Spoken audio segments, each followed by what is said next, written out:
बाकी साथ में जो मुस्लिम समाज है वो भी समझ चुका है कि 2022 में सारी ताकतों ने, जितनी भी ताकतें हैं, समाजवादी पार्टी को पूरा समर्थन दिया, मगर फिर भी समाजवादी पार्टी बीजेपी को नहीं हटा पाई।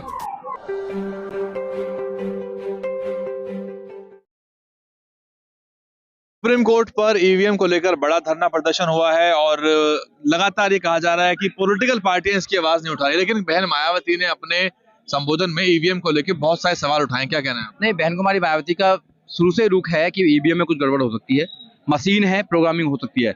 बहन जी ने देश में सबसे पहले ईवीएम पर सवाल उठाया था, मगर लोगों ने सुना नहीं। अब बहन जी की बात लोगों को याद आ रही है कि उस समय ही हम अगर जागरूक हो जाते, उस समय अगर हम चेता जाते, तो आज शायद ये नौबत नहीं आती। देर आए दुरुस्त आए, कोई बात नहीं।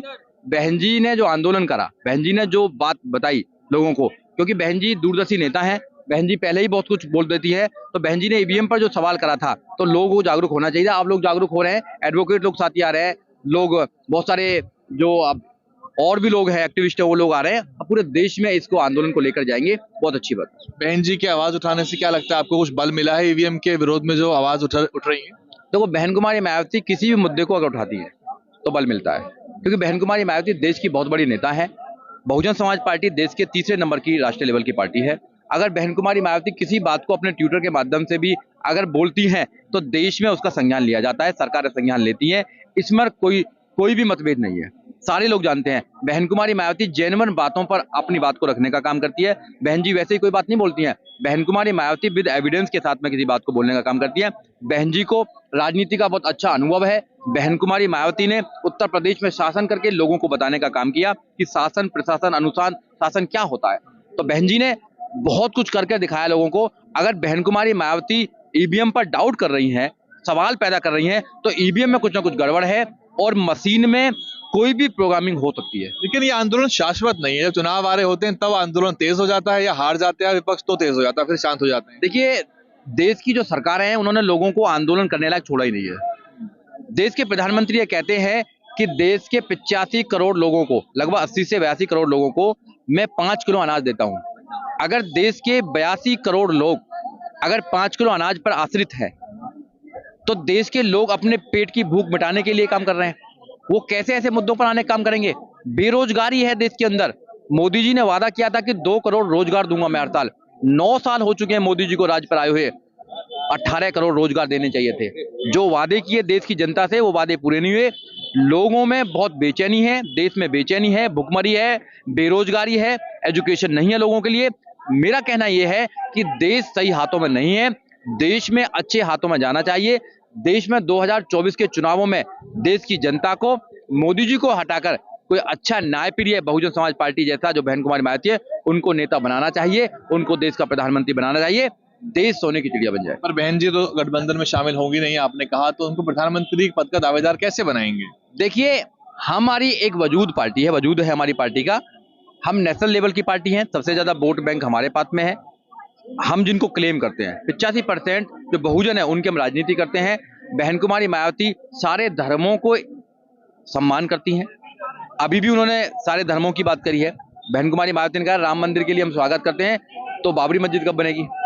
हम तो इधर भी उधर भी सब लोगों को हम मान सम्मान से इस देश में रखना चाहते हैं, संविधान को स्थापित करना चाहते हैं। बहन कुमारी मायावती इस देश में प्रधानमंत्री के कैंडिडेट बनने लायक हैं, मगर जाति सामने आ जाती है। अब इन लोगों को अपना जाति का अहम छोड़कर बहन जी का साथ देना चाहिए, बहन जी को मजबूत करना चाहिए। ये पार्टियों ने, कांग्रेस भी बहुत दिन रह चुकी है, प्रधानमंत्री रह चुके हैं, प्रधानमंत्री कांग्रेस, ये सारे और लोग भी रह चुके हैं। अब बहन जी को बनाओ ना एक बार, दलित मुख्यमंत्री, दलित प्रधानमंत्री बन जाएगा तो क्या प्रॉब्लम हो जाएगी? देश में आज तक दलित प्रधानमंत्री नहीं बना है। राष्ट्रपति बनाते हैं हर बार, राष्ट्रपति तो बना देते, प्रधानमंत्री क्यों नहीं बनाते? प्रधानमंत्री बना देते। तो वैसे तो दलितों की बात करते हैं, बाबा साहब की बात करते हैं, बहुजनों की बात करते हैं, मगर जब बहन कुमारी मायावती को प्रधानमंत्री बनाने की बात आते हैं तो बहन जी से कहते हैं कि बहन जी प्रधानमंत्री बन नहीं सकती हैं। ममता बनर्जी और केजरीवाल साहब ने खड़गे साहब का नाम प्रपोज किया था चेहरे के लिए पीएम पद के। देखिए, वो कुछ भी करते रहे, खड़गे जी कैसे प्रधानमंत्री होंगे आपको पता ही है। किसके हाथ में उनकी डोर होती है ये भी सबको पता होती है। ऐसे पपट लोग नहीं चाहिए। दलित हो और वो दूसरों के हाथों में खेल रहा हो, ऐसे प्रधानमंत्री नहीं चाहिए। देश की जनता को ऐसा प्रधानमंत्री चाहिए जिसमें रीढ़ की हड्डी हो, जो अपने डिसीजन खुद ले सकता हो, अगर मौका आए तो बातों पर बोल सकता है। राष्ट्रपति आदिवासी हैं, मगर आदिवासियों पर कोई अत्याचार होता तो बोलते नहीं है वो, देश की जनता पर अत्याचार होते तो कुछ नहीं बोलते हैं। तो ऐसे रबड़ स्टैंप लोग नहीं चाहिए, हमें ऐसे लोग चाहिए जो सही डिसीजन ले सकें, देश के संविधान को बचा सकें और दूध का दूध पानी कर सके, देश में न्याय को वो आगे लेके आ सकते हैं, संविधान को। 4 राज्यों के जो परिणाम आए उसमें आपको लगता है कि ईवीएम की वजह से आपका नुकसान हुआ होगा? बिल्कुल, मेरा ये मानना है कि ईवीएम में प्रोग्रामिंग की जा सकती है, मेरा मानना है, क्योंकि मशीन है ईवीएम। अगर लोगों की आशंका है, जिन देशों ने ईवीएम को बनाने का काम किया उन देशों ने ईवीएम को खत्म कर दिया, तो जब ईवीएम को खत्म कर दिया उन देशों ने, तो भारत के अंदर भी खत्म होने चाहिए। भारत के अंदर ईवीएम क्यों खत्म नहीं हो रही है? ऐसी ईवीएम में कौन सी जड़ी है जो ईवीएम को खत्म नहीं करना चाहते? पूरा देश, सारी पार्टियां, सारे एडवोकेट, सारे लोग, एक्टिविस्ट, ये देश की जनता चाहती है कि ईवीएम से चुनाव नहीं होना चाहिए। अगर ईवीएम से चुनाव हो तो वीवीपैट की गिनती साथ में होनी चाहिए। भाई वीवीपैट की तो गिनती नहीं कराते हैं, ईवीएम में कितनी वोट आई हैं और वीवीपैट में कितनी पर्ची आई हैं, उन दोनों का मिलान होना चाहिए। अगर दोनों का मिलान होगा तो दूध का दूध पानी का पानी होगा। ऐसा तो करते नहीं है ये लोग, और उनमें कहेंगे कि समय की बर्बादी हो जाएगी।